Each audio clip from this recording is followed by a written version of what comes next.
मौनव्याख्यप्रकटितपरब्रह्मतत्त्वं युवानम् वर्षिष्टान्ते वसदृष्टिं गणैरावृतं ब्रह्मनिष्ठैः आचार्येन्द्रं करकलितचिन्मुद्रमानन्दमूर्तिम् स्वात्वा रामं मुदितवदनं दक्षिणामूर्तिमीडे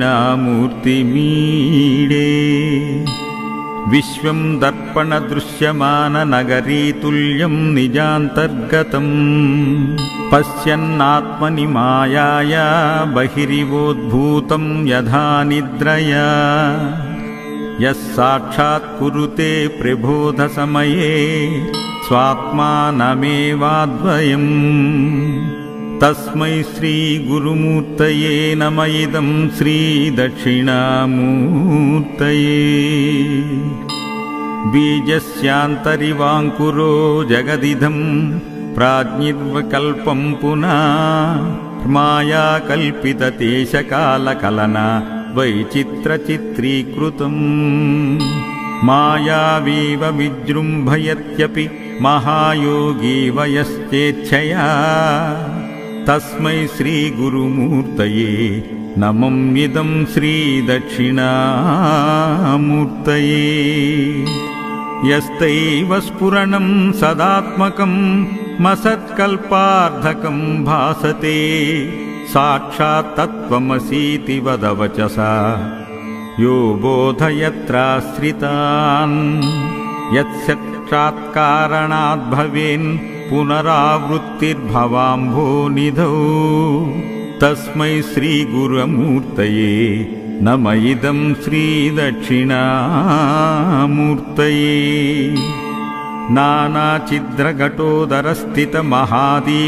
नानाचिद्रघटोदरस्थितमहादीपप्रभाभास्वरम् ज्ञानयस्य तु चुक्षरादिकरणद्वारा बहिः संदते जानामीति तमेव बान्धमनुबात्येतत्समस्तं जगत् तस्मै श्रीगुरुमूर्तये नमः इदं श्रीदक्षिणामूर्तये देहं प्राणमपीन्द्रयण्यापि चलां बुद्धिं च शून्यं विदु त्रिबालाण्डजडोपमास्त्यः मितिभ्रान्ता भृशं वादिना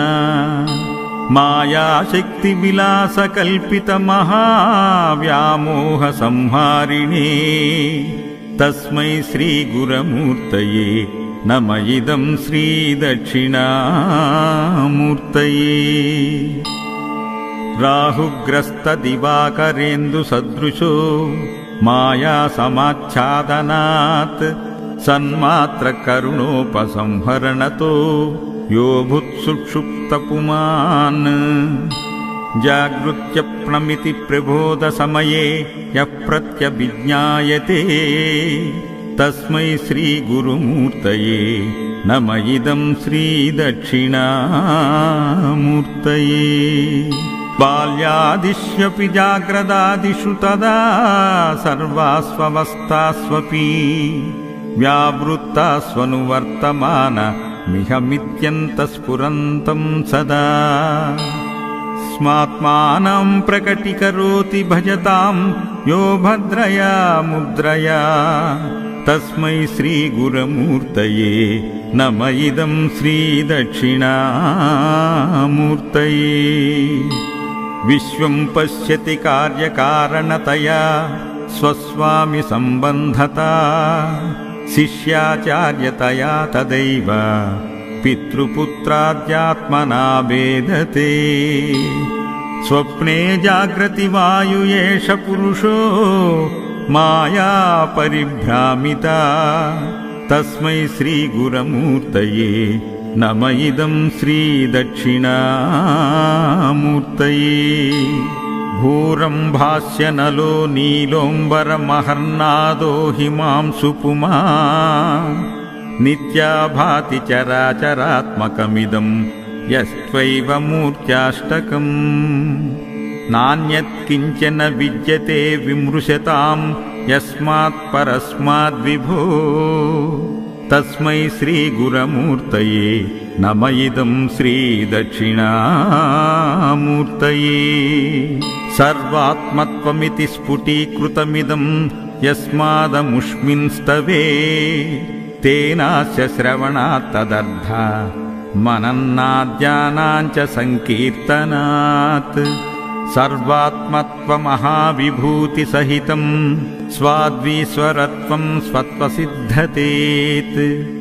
तत्पुनरष्टदा परिणतं चैश्वर्यमव्याहतं वटविटपि समीपे भूमिभागे निषण्णम्। सकलमुनिजननां ज्ञानदातारमारात् त्रिभुवनगुरुमीशं श्रीदक्षिणामूर्तिदेवम्। जननमरणदुःखच्छेद दक्षं नमामि। चित्रं वटतरोर्मूले वृद्धा शिष्या गुरुर्युवा। गुरोस्तु मौनं व्याख्यानां शिष्यास्तु छिन्न संशया। ॐ नमः प्रणवार्धाय शुद्धज्ञानैकमूर्तये निर्मलाय प्रशान्ताय दक्षिणामूर्तये नमः। गुरवे सर्वलोकानां भिषजे भवरोगिणां निधये सर्वविद्यानां दक्षिणामूर्तये नमः। दक्षिणामूर्तये नमः। दक्षिणामूर्तये नमः।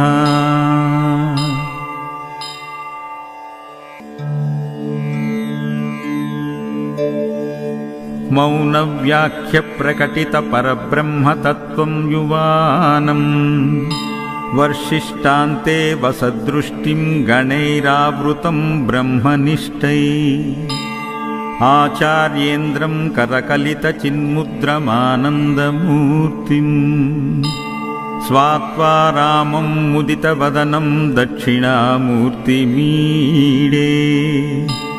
विश्वं दर्पणदृश्यमाननगरीतुल्यं निजान्तर्गतम् पश्यन्नात्मनि मायाया बहिरिवोद्भूतं यथा निद्रया। यः साक्षात् कुरुते प्रबोधसमये स्वात्मानमेवाद्वयम्। तस्मै श्रीगुरुमूर्तये नम इदं श्रीदक्षिणामूर्तये।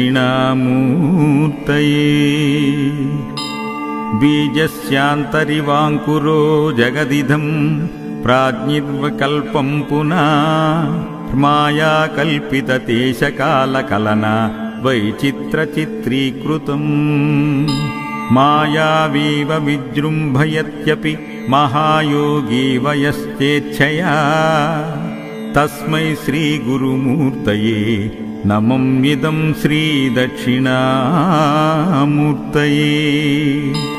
यस्तैव स्फुरणं सदात्मकं मसत्कल्पार्धकं भासते साक्षात् तत्त्वमसीति वदवचसा यो बोधयत्राश्रितान्। यत्साक्षात्कारणात् भवेन् पुनरावृत्तिर्भवाम्भोनिधौ। तस्मै श्रीगुरुमूर्तये नम इदं श्रीदक्षिणामूर्तये। नानाचिद्रघटोदरस्थितमहादीपप्रभाभास्वरम् ज्ञानयस्य तु चुक्षरादिकरणद्वारा बहिः सन्दते। जानामीति तमेव बान्थ मनुबात्ये तत्समस्तं जगत्। तस्मै श्रीगुरुमूर्तये नम इदं श्रीदक्षिणामूर्तये। देहं प्राणमपीन्द्रयण्यापि चलां बुद्धिं च शून्यं विदु। त्रिबालाण्डजडोपमास्त्यः मिति भ्रान्ता भृशं वादिना। मायाशक्तिविलासकल्पितमहाव्यामोहसंहारिणे। तस्मै श्रीगुरुमूर्तये నమ ఇదం శ్రీదక్షిణామూర్తయే. రాహుగ్రస్త దివాకరేందు సదృశో మాయా సమాచ్ఛాదనాత్ సన్మాత్ర కరుణోపసంహరణతో యో భుత్సుక్షుప్తపుమాన్. జాగృత్యప్నమితి ప్రబోధ సమయే యః ప్రత్యభిజ్ఞాయతే తస్మై శ్రీ గురుమూర్తయే నమ ఇదం శ్రీదక్షిణామూర్తయే. బాల్యాదిష్యపి జాగ్రదాదిషు తదా సర్వాస్వవస్థాస్వపి వ్యావృత్తాస్వనువర్తమాన మిహమిత్యంత స్ఫురంతం సదా. స్మాత్మానం ప్రకటీకరోతి భజతాం యో భద్రయా ముద్రయా తస్మై శ్రీ గురుమూర్తయే నమ ఇదం శ్రీదక్షిణామూర్తయే. విశ్వం పశ్యతి కార్యకారణతయా స్వస్వామి సంబంధతా శిష్యాచార్యతయా తదైవ పితృపుత్రాద్యాత్మనా భేదతే. స్వప్నే జాగ్రతి వాయు ఏష పురుషో మాయా పరిభ్రామిత తస్మై శ్రీ గురుమూర్తయే నమ ఇదం శ్రీదక్షిణామూర్తయే. భూరం భాస్యనలో నీలోంబరమహర్నాదో హిమాంశు పుమా నిత్యా భాతి చరాచరాత్మకమిదం యస్త్వైవ మూర్త్యాష్టకం. నాన్యత్కించన విద్యతే విమృశతాం యస్మాత్ పరస్మాద్విభో తస్మై శ్రీ గురుమూర్తయే నమ ఇదం శ్రీదక్షిణామూర్తయే. సర్వాత్మత్వమితి స్ఫుటీకృతమిదం యస్మాదముష్మిన్స్తవే తేనాస్య శ్రవణాత్ తదర్థ మనన్నాద్యానాంచ సంకీర్తనాత్.